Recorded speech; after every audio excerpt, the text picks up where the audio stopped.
when you think back and looked at some of the craftsmen that you worked with in movies, Yeah. uh, what does work intensity mean, and what does work life balance mean? Okay. I'll tell you the intensity in my mind is really goes back to those ideas of discipline and tenacity. And that is the writers with whom I got to work, where I was honored to work with them. Like I became smarter because I worked with them. Okay. They were tenacious about learning and reading, not just going to see other people's movies, but getting the screenplay and reading it on the page. What did that look like on the page that it could become that? Or what did it look like on the page that we could get Swami to star in it?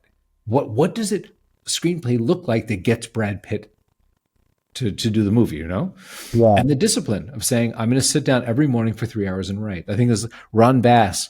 He has a practice where he says, in the morning, I write for several hours before I even talk to my wife.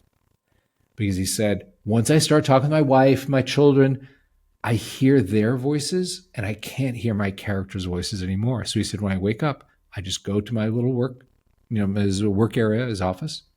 And he said, that's when I write. And then once I feel like I've gotten out my writing for the day, I can go and interact because now those voices have already spoken.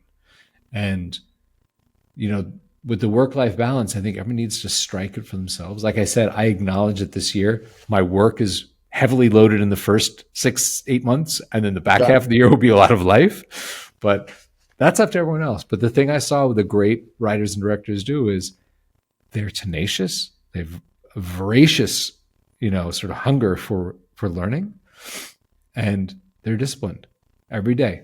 Every day, 9 to noon, I sit here and I work quietly.